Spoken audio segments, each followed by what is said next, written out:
Hello everyone, welcome back to my YouTube channel. आज हम करेंगे क्लास 11th की अकाउंटेंसी का चैप्टर 17 जिसका नाम है बिल्स ऑफ एक्सचेंज का scenario number 2, discounting of bill from the bank.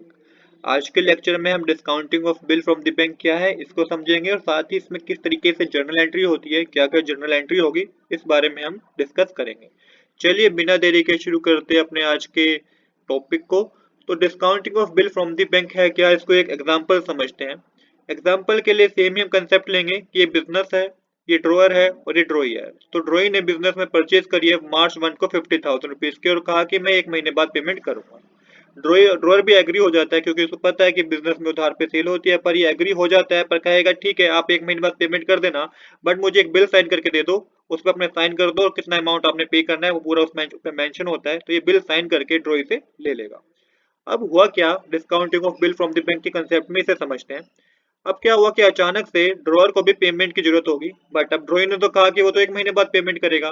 तो क्या करेगा, ड्रॉअर जाएगा अपने बैंक में, जिस बैंक में उसका अकाउंट होगा वहां पे जाके कहेगा, पूरी बात डिस्कस करेगा कि भाई उसको इतनी तारीख को 50,000 रुपए का अमाउंट जो कि वो कह रहा है कि एक महीने बाद पे करेगा उतना अमाउंट मिलेगा, बट उसे अभी पेमेंट की जरूरत है। तो बैंक क्या करेगा, ये बैंक के इनके क्योंकि बैंक में बिजनेसमैन का करंट अकाउंट होता है तो नंबर ऑफ ट्रांजैक्शन बहुत ही अच्छी होती है, बहुत ही ज्यादा होती है, जिससे बैंक पूरा भरोसा कर लेता है ड्रॉअर पे और उसको पेमेंट कर देता है। बट अब बैंक उसी वक्त ड्रॉअर को पेमेंट कर देगा। क्यों कर देगा, क्योंकि उसको पेमेंट की जरूरत है और साथ ही जो ड्रॉअर है ये बिल जो है बैंक में जमा कर देगा, क्योंकि इस बिल के बदले में ही बैंक उसको पेमेंट देगा। बट अब बैंक क्या कहेगा कि मैं आपको पूरे 50,000 तो नहीं दूंगा, क्योंकि इसमें मुझे क्या फायदा होगा।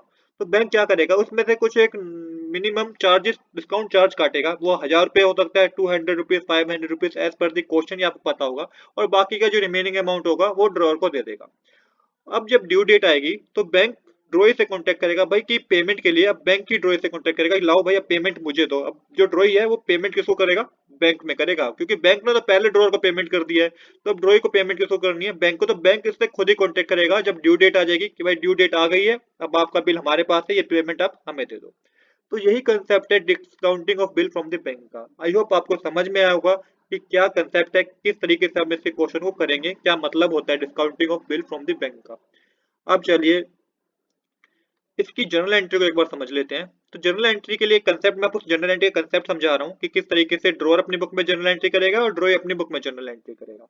ड्रॉई की बुक में जर्नल एंट्री में कोई चेंज नहीं होगा, सेम टू सेम जैसे हम पहले जर्नल एंट्री करते आ रहे हैं वैसे ही करेंगे। हाँ, ड्रॉअर की बुक में एक एंट्री का चेंज है, उसको समझते हैं। तो सबसे पहले ट्रांजैक्शन जो होगी ड्रॉअर के लिए, वो सेल्स की ट्रांजैक्शन होगी। तो ड्रॉअर अपनी बुक में जो एंट्री करेगा वो करेगा debtors account debit to sales account. यहाँ पे उस पर्टिकुलर पर्सन का नाम लिखेगा जो जिसको उसने सेल करी होगी। ड्रॉई के लिए वो क्या है, परचेज होगी, तो वो परचेज की एंट्री करेगा, purchase account debit to creditor account. यहाँ पे जिससे उसने परचेज करी होगी उसका पर्टिकुलर का नाम लिखेगा, यहाँ पे वो टू में। सेम इसी तरीके से ये हमारी पहली ट्रांजैक्शन दोनों की बुक में हमने कर दिया। सेकंड ट्रांजैक्शन क्या होगी कि सेकंड ट्रांजैक्शन में तो ड्रॉअर को बिल मिलेगा ना, रिसीव हो गया बिल, उसने साइन करके ले लिया है। तो इसकी जो ट्रांजैक्शन ड्रॉअर अपनी बुक में करेगा वो करेगा bill receivable account debit to debtors account, जिससे उसने बिल लिया है, यहाँ पे आप उसका नाम लिखेंगे। और इसने एक्सेप्ट करके दे दिया है बिल, एक्सेप्टिंग द बिल। तो इसके लिए क्या, ये क्या जर्नल एंट्री करेगा, क्रेडिटर अकाउंट डेबिट, जिसको उसने बिल दिया है उसका नाम लिखेगा to bills payable account. I hope आपको यहाँ तक कोई डिफरेंट चीज नहीं लगी होगी, सब कुछ सेम ही है जैसा कि हमने क्वेश्चन नंबर 5 तक किया था, वैसा ही सिनेरियो यहाँ पे भी है।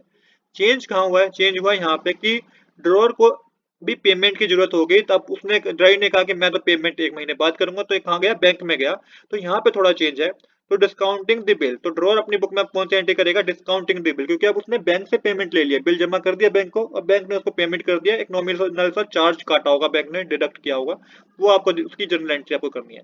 तो वो जर्नल एंट्री होगी bank account debit discount charges account debit to bill receivable account.